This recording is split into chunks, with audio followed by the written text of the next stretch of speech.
Hello friends, how are you. तो आज हम लोग जो सिंथेसिस ऑफ सेंटेंसेस थे उनकी नई सीरीज लेकर आए हैं। क्या पढ़ रहे थे हम लोग? Synthesis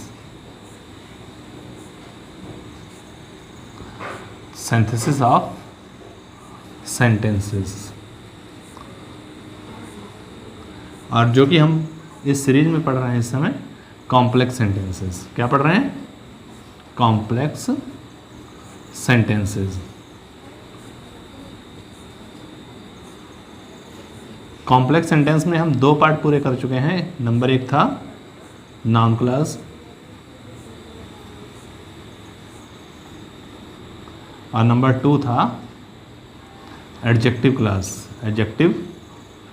class. और आज हम डिस्कस करेंगे जो कि अपना है सबसे इम्पोर्टेंट एडवर्ब क्लास।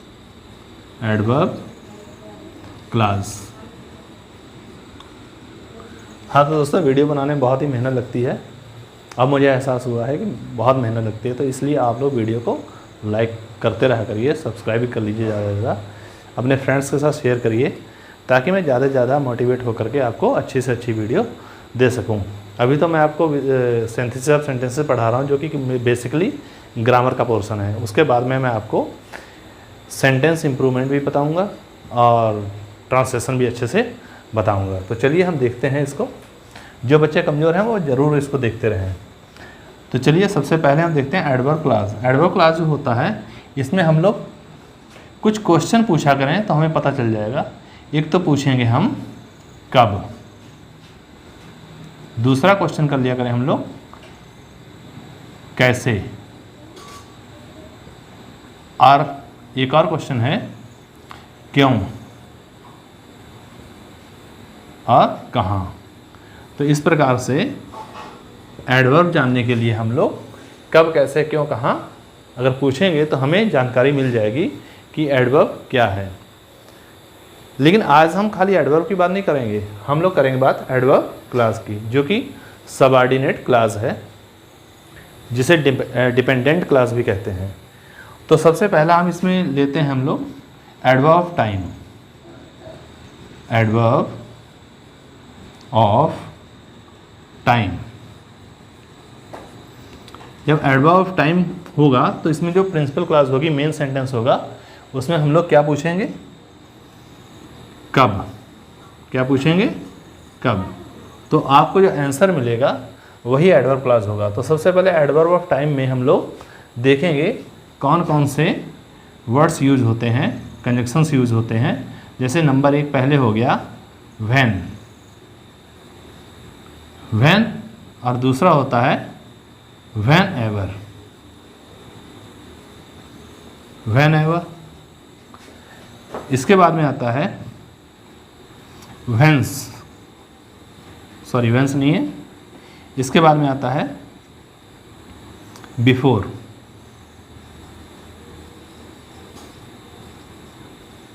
फिर देखते हैं आफ्टर।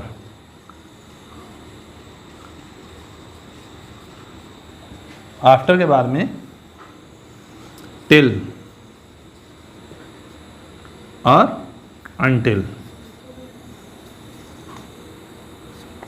तो इस प्रकार से हम इनके बारे में अलग अलग सेंटेंस, एक एक सेंटेंस बनाकर मैं आपको एग्जांपल बताने जा रहा हूं।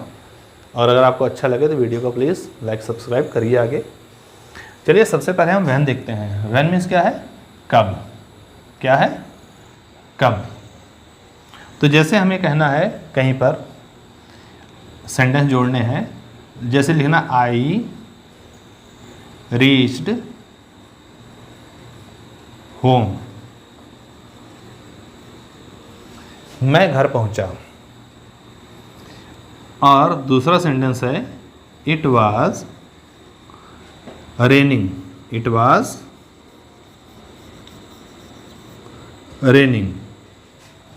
तो इस प्रकार से हमारे पास दो सेंटेंस हैं। नंबर एक है आई रीच्ड होम, मैं घर पहुंचा, और सेकंड है इट वाज रेनिंग। यहाँ पर अगर हम जोड़ लें हेल्प मिल जाएगी। अगर देन लिखा है जैसे, तो वर्षा हो रही थी। तो आप ये बताइए यहाँ पर हम किससे क्वेश्चन करेंगे? इस सेंटेंस से हम कब पूछेंगे या इससे पूछेंगे? क्या हम इससे पूछेंगे वर्षा कब हो रही थी, या हम ये पूछेंगे घर कब पहुंचा, मतलब मैं घर कब पहुंचा, ये पूछेंगे। मीन्स आप कोई दूसरा व्यक्ति है मुझसे पूछे कि आप घर कब पहुंचे, तो मेरा उत्तर होगा मैं घर पहुंचा, कब पहुंचा, जब वर्षा हो रही थी। तो ऐसे बना सकते हैं हम इसको, आई रीच्ड होम, मैं घर पहुंचा। तो यहाँ पर क्या लगाएंगे हम, जब वर्षा कब पहुंचे, जब वर्षा हो रही थी, when it was raining, when it was raining। तो ये when then हटाया तो यहाँ पर हमने when लगा दिया, ऐसे भी समझ सकते हैं हम लोग। और दूसरा हम एक और पॉइंट देखते हैं कि अगर हम इसको किसी भी कंजंक्शन को हम अगर सेंटेंस में पहले वाले क्लास में लगा लेंगे तो क्या होगा, तो ऐसे बनेगा when it was raining, when it was raining, जब वर्षा हो रही थी। तो यहाँ पर कॉमा लगाना पड़ेगा, यही इसमें रूल है। अगर कंजंक्शन सबसे पहले लगाएं तो बीच में हमें तो के लिए कॉमा लगाना पड़ेगा। तो when it was raining I reached home, तो मैं घर पहुँचा, I reached home। और हाँ, एक पॉइंट की बात आपको बताऊं, ये होम है। होम क्या है, होम स्वयं में एक एडवर्ब है। होम जो है स्वयं में एडवर्ब है, और एडवर्ब के पहले भी कभी भी कोई प्रीपोजिशन नहीं लगता है। तो यहाँ पर होम जो है एडवर्ब है, एडवर्ब से पहले हम प्रीपोजिशन नहीं लगाएंगे। मान लिया होम से पहले माई होम लिखा होता, और माई क्या है, माई बन जाएगा एडजेक्टिव, पजेसिव एडजेक्टिव, है ना। और जब पजेसिव एडजेक्टिव बन जाएगा तो वहाँ पर हम यहाँ टू लगा सकते हैं। तो आशा करते हैं आपको ये पॉइंट समझ आया होगा, एक वैन का यूज़ करना। जब वैन लगाते हैं तो क्या होगा, एक ये क्लास लगा लेंगे, बीच में कॉमा लगाएंगे अगर हम पहले लगा रहे हैं, और अगर हम बीच में लगा रहे हैं तो हमें कॉमा लगाने की ज़रूरत नहीं पड़ेगी। तो हमारा वैन वाला पॉइंट कंप्लीट हो गया। चलिए हम दूसरे को देखते हैं, when ever.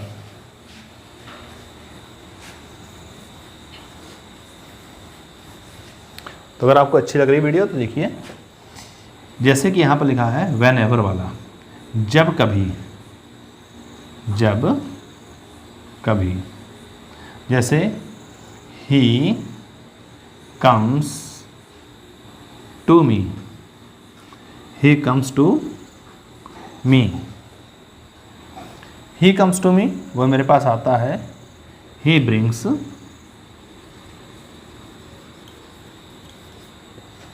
Gifts, he brings gifts for me, वो मेरे लिए गिफ्ट्स लाता है। तो यहाँ पर हमें देखने वाली बात यह है कि वो मेरे पास आता है, वो गिफ्ट्स लाता है। तो जब वो आता है बन सकता है, जब वह आता है तो मेरे लिए गिफ्ट लाता है बन जाएगा। लेकिन अगर हम इसको ये कहें जब जब भी मेरे पास आता है तब तब वो गिफ्ट लाता है, या जब कभी मेरे पास आता है तब वो गिफ्ट लाता है, तब और अच्छा लगेगा। तो इसको और अच्छा बनाने के लिए हम क्या कर सकते हैं, whenever he comes to me,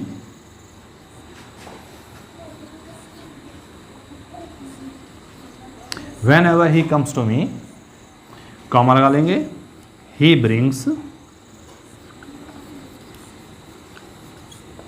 gifts for me. तो क्या आपको सही समझ में आ रहा है? चलिए अगला देखते हैं।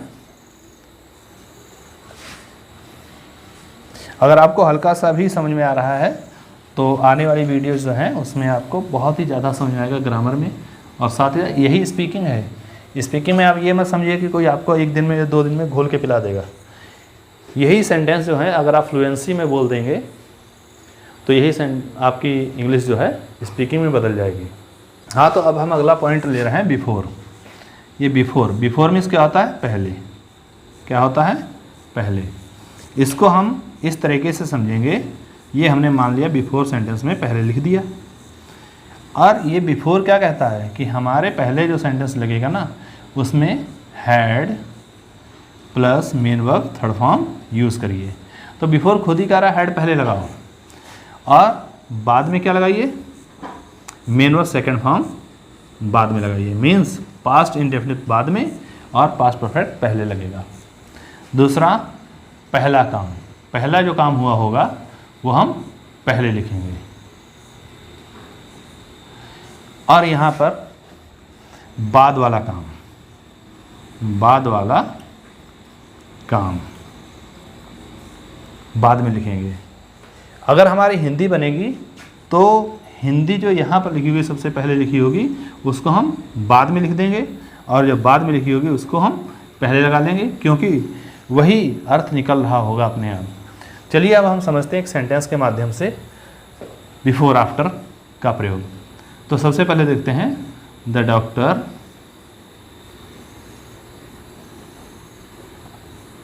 Died, the doctor died, sorry, the doctor came, the patient died, the patient died. अब हमें क्या दिखाना है, अब ये हमारे विवेक पर बात कर मतलब निर्भर करती है कि क्या हम पहले डॉक्टर को लाना चाह रहे हैं या कि पहले पेशेंट को दिखाना है कि मर गया था। तो मान लिया कि डॉक्टर आने से पहले मरीज मर चुका था, अगर हमें ये लगाना है, बीच में हमें अगर बिफोर लगाना है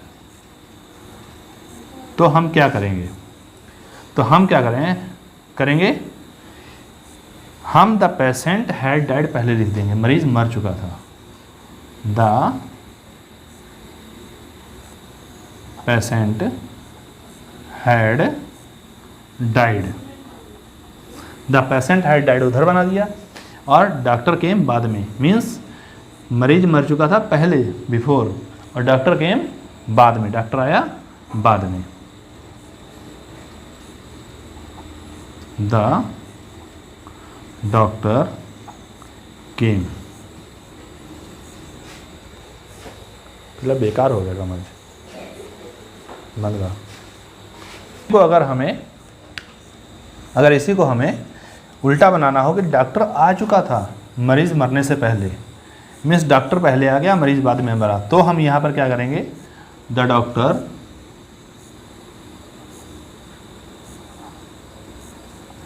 हैड कम, हम हैड कम पहले दें, doctor had come before the patient died, the patient died. तो मुझे लग रहा है कि आपको ये बिफोर वाला कॉन्सेप्ट क्लियर हो गया होगा। चलिए अब हम इसको आफ्टर वाला देखते हैं, एग्जाम्पल यही रहेगा, और अगर आपको आफ्टर का यूज़ करना, आफ्टर का तो यूज़ कर सकते हैं। Now let's see the use of after. तो यहाँ हमने बिफोर के बारे में बताया था, इसका हम कर देते हैं उल्टा। चलिए देखिए, जैसे कि अब आफ्टर मीन्स होता है बाद में, और आफ्टर खुद कह रहा है कि आफ्टर क्या कह रहा है, आफ्टर कह रहा है हैड का यूज़ बाद में करो, had plus main verb third form बाद में यूज़ होगी। तो ये तो आप क्लियर हो गया। अगर बिफोर लगाना है तो हैड वाला यूज़ पहले करेंगे, और आफ्टर लगाना हैड का यूज़ बाद में करें, और यहाँ पर मेन वर्ब की सेकंड फॉर्म पहले यूज़ हो जाएगी। और दूसरा पॉइंट ये है कि आफ्टर कहता है कि बाद वाला काम पहले लिखो, बाद वाला काम पहले लिखना है, और यहाँ पर पहले वाला काम बाद में लिखना है, पहले वाला काम ये कहाँ लिखना है, बाद में लिखना है। जैसे कि अब यहीं पर हम बात करें कि डॉक्टर आया बाद में, मरीज मर चुका था पहले, डॉक्टर मरीज मरने के बाद आया, तो the doctor came the doctor came after the patient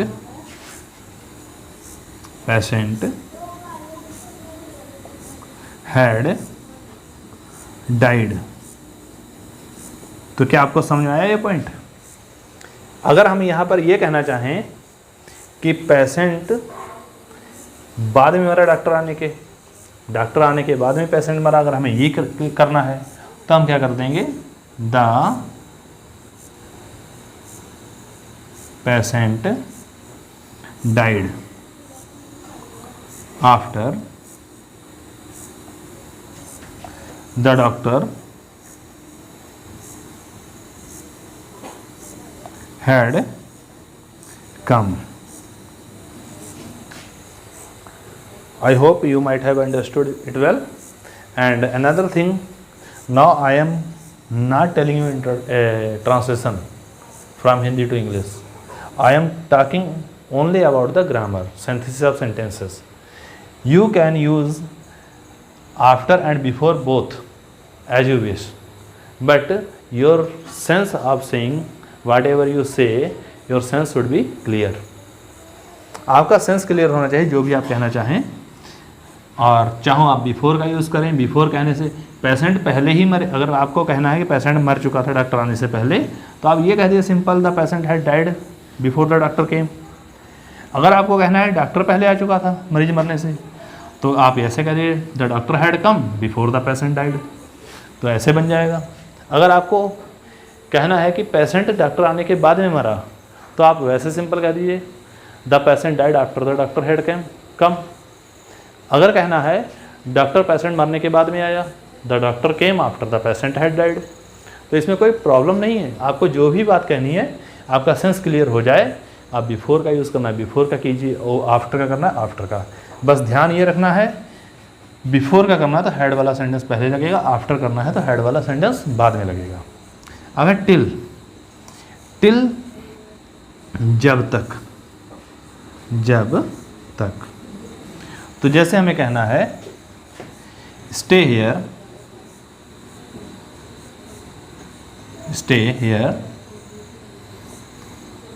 I come back, यहाँ ठहरो मैं वापस आता हूँ, यहाँ ठहरो मैं यहाँ वापस आता हूँ। तो अगर हमें लगाना है कि यहीं ठहरो जब तक मैं वापस आता हूँ, मतलब मेरे वापस आने तक यहीं ठहरो, तो यहाँ पर कर देंगे स्टे हियर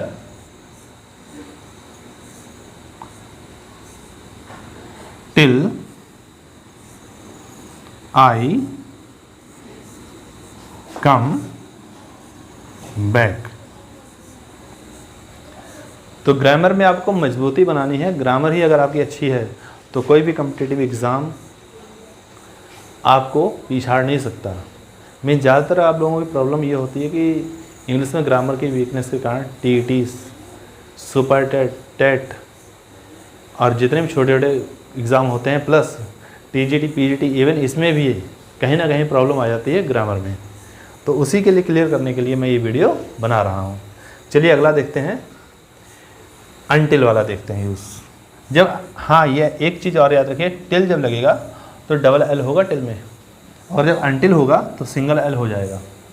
अगर सपोज दैट हमें कहना है कि यहाँ से मत जाना जब तक मैं वापस ना आ जाऊँ, जैसे यहाँ पर मैं कहना चाहता हूँ don't go from here, I do not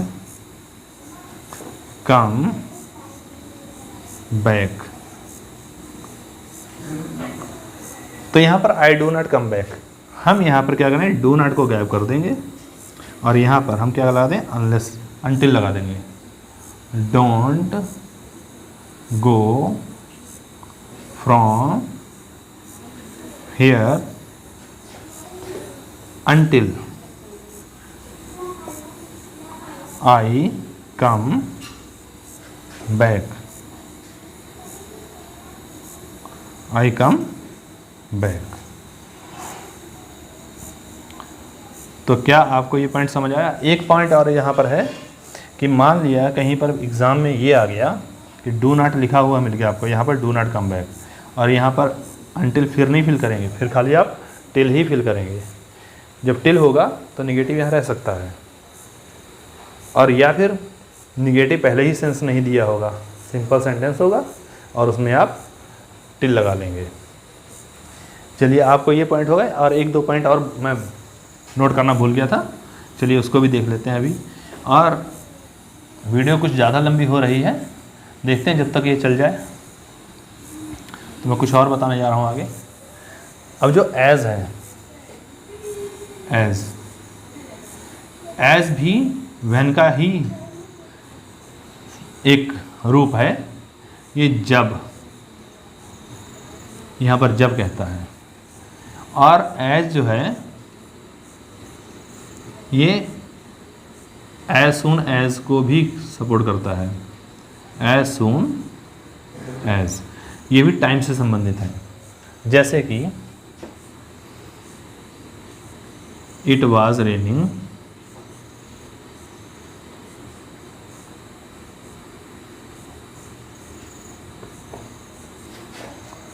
the children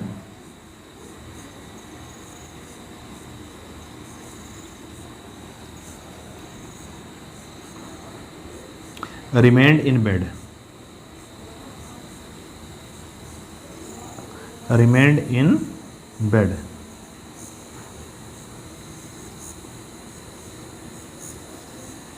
बरसात हो रही थी, बच्चे बिस्तर में रहे। तो हम अगर जब कहना चाहें तो व्हेन भी लगा सकते हैं, यहाँ पर हम एज भी लगा सकते हैं। As it was raining,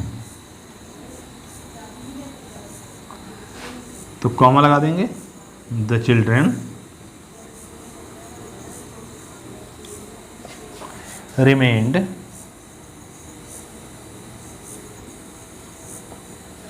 in bed, बच्चे बिस्तर में बैठे रहे। तो एक ये पॉइंट हो गया। अगला है, अगर हम इसको एज सून एज बताएं तो एज सून एज ऐसे ज्यों ही त्यों ही। तो यहाँ पर ऐसे बनेगा, ये कॉमा लग करके बाद में, सॉरी डैश लग के बाद में कॉमा लगेगा बीच में, और जब बीच में होगा तो इसकी हिंदी तो हो सकती है या त्यों हो सकती है। त्यों, यहाँ पर ज्यों,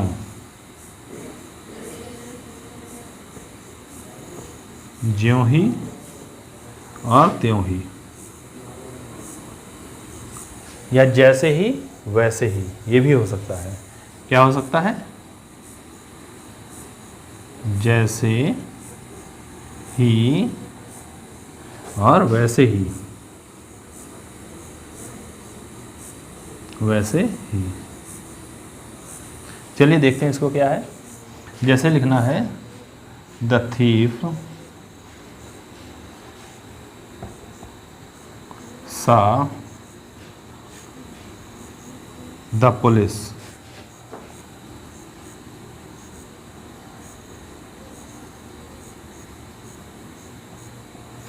He ran away। चोर ने देखी पुलिस। He ran away। चोर ने देखी पुलिस, वह भाग गया।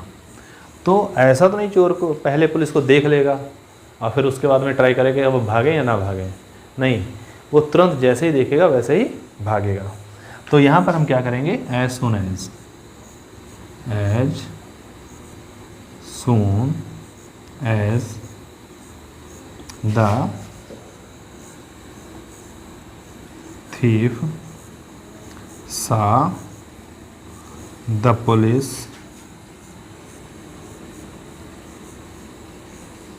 कॉमा लगा लेंगे यहाँ पर, he ran away, he ran away। इसको अगर हम चाहें तो दूसरी तरीके से भी बना सकते हैं, नो सूनर का यूज़ करके। कौन सा? नो सूनर का। तो तब भी ये कॉम्प्लेक्स ही रहेगा। नो सूनर, नो सूनर जब लगा लिया तो यहाँ पर हमें एक चीज़ देखनी पड़ेगी, वो एडवर्ब है। और एडवर्ब कहती है जब भी सबसे पहले हमारा यूज़ करो तो हेल्पिंग वर्ब पहले आनी चाहिए। तो यहाँ पर क्या सा है सेकंड फॉर्म, सेकंड फॉर्म आने के कारण यहाँ पर हम डिड का यूज़ कर लेंगे हेल्पिंग वर्ब का। The thief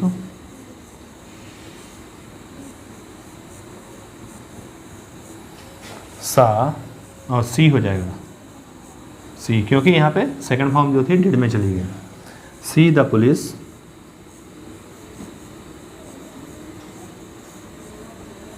comma he ran away. तो आप इसमें बोर मत होइए क्योंकि वीडियो लंबी हो रही होगी मुझे लगता है। तो थोड़ा एक पॉइंट और है वो भी मैं आपको बता दूं। इसमें जो कॉम्प्लेक्स सेंटेंस है एडवर्ब क्लास हैं वो अगली वीडियो में बाकी बचे हुए पॉइंट बताऊंगा। आज मैं इसी का एडवर्ब टाइम का ही बता रहा हूं। अभी एडवर्ब टाइम है, प्लेस है, रीज़न है, एडवर्ब ऑफ मैनर भी है इसी में। एक आता है वाइल, क्या था वाइल, वाइल होता है जबकि। इसका यूज़ क्या होता है, जो सेंटेंस पहले होगा, जो टेंस पहले होगा उसी टेंस में बाद में भी लिखना पड़ेगा, बस यही है इसमें। जैसे the boys were playing,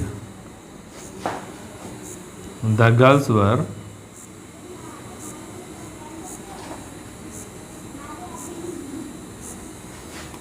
were writing.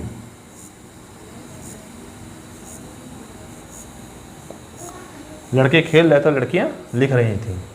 तो यहाँ पर दोनों में एक पॉइंट आप नोटिस कीजिए कि वाजवर और आईएनजी, वाजवर और आईएनजी। तो हमें कुछ नहीं करना, चाहो तो हम यहाँ पर सिंपल बनाना है बिल्कुल। द बॉयज वर प्लेइंग, और यहाँ पर वैन मत लगा दीजिए, playing while the girls were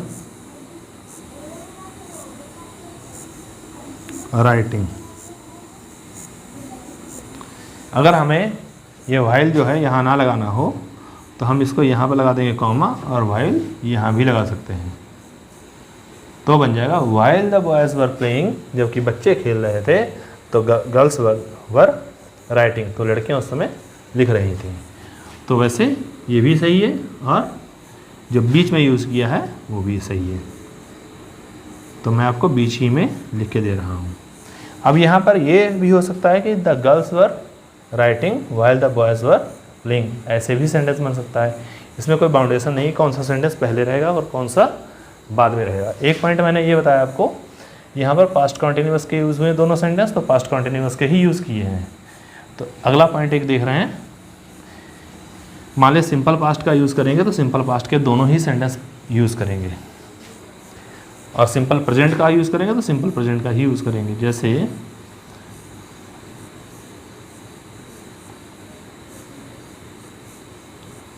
the teachers teach,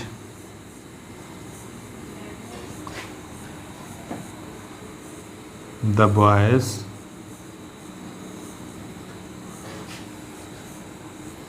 study, teacher पढ़ाते हैं और लड़के अध्ययन करते हैं। तो यहाँ पर हम क्या करेंगे, इसके बीच में वाइल लगा देंगे। द टीचर्स टीच while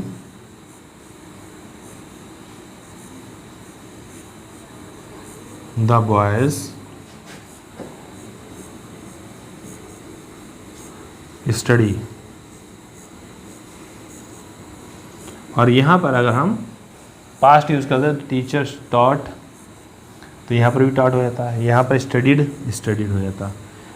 कहने का सेंस केवल यही है कि अगर इधर सिंपल पास्ट है तो उधर भी सिंपल पास्ट होगा, सिंपल प्रेजेंट है तो सिंपल प्रेजेंट होगा, कॉन्टीन्यूअस है तो दोनों तरफ कॉन्टीन्यूअस होगा और टेंस सेम रहेगा। तो अगर आप बोर ना हो रहे हो तो एक पॉइंट में और बता दूं आप लोगों को, जो कि एडवर्ब ऑफ प्लेस है, उसके बारे में केवल 2 ही सेंटेंस, 2 ही नियम बताऊंगा बस। धैर्य बनाए रखें।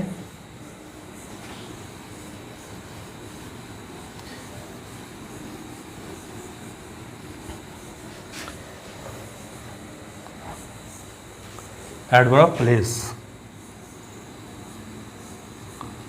प्लेस में आप अगर आपसे इनसे पूछेंगे कहाँ, तो आपको उत्तर मिल जाएगा। तो इसके लिए यूज़ होने वाले जो वर्ड्स हैं या कंजक्शंस हैं वो है वेयर। वेयर मीन्स जहाँ होता है, कहाँ नहीं, जहाँ। और वेयर एवर भी होता है, वेयर एवर। और वेयर एवर में एक बार ई लगता है केवल, जहाँ कहीं भी, या जहाँ जहाँ भी हो सकता है इसका।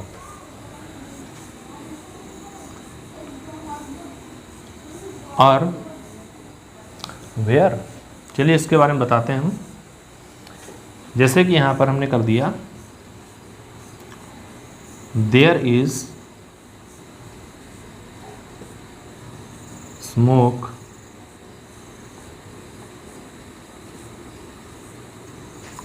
There is fire. तो हमने इसमें लिखा है there is smoke there is fire. धुआं है, आग है, धुआं होता है, आग होती है। तो अगर हमें पूछना हो कि क्या पूछेंगे, आग कहाँ होती है या धुआं कहाँ होता है, तो हम यही तो पूछेंगे कि आग कहाँ होती है। तो जहाँ धुआं होगा वहाँ आग होगी। तो ये जब कहना है, ये कैसे कहना है, तो इसको हम लगा लेंगे where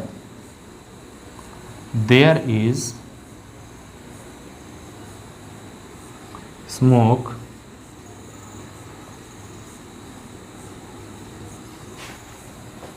comma there is fire.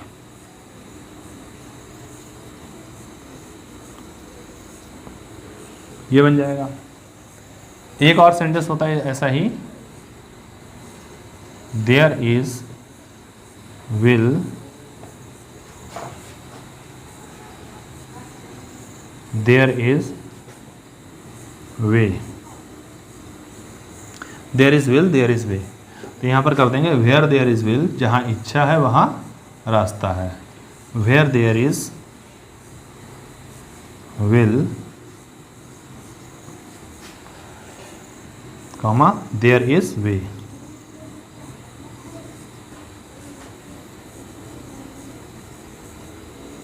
तो इस प्रकार से बन जाएगा। तो पॉइंट आपको समझ आ गया होगा वेयर वाला। अगला पॉइंट है वेयर एवर वाला।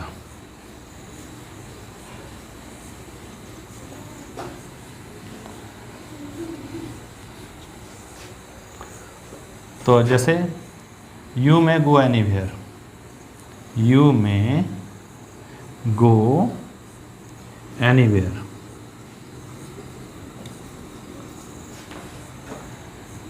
You will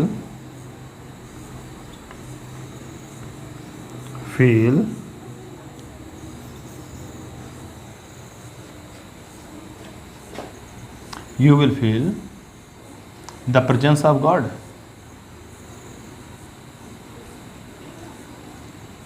The presence of God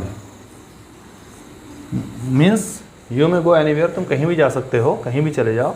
You will feel presence of God, तुम्हें ईश्वर की उपस्थिति मिलेगी, फील करोगे।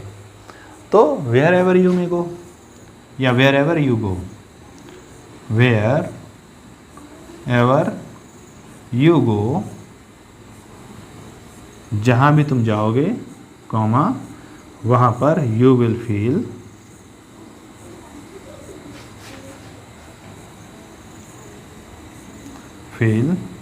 the presence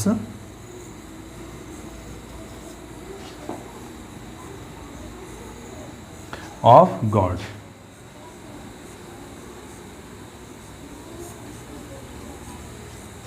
Now friends, today I have told you 2 points about adverb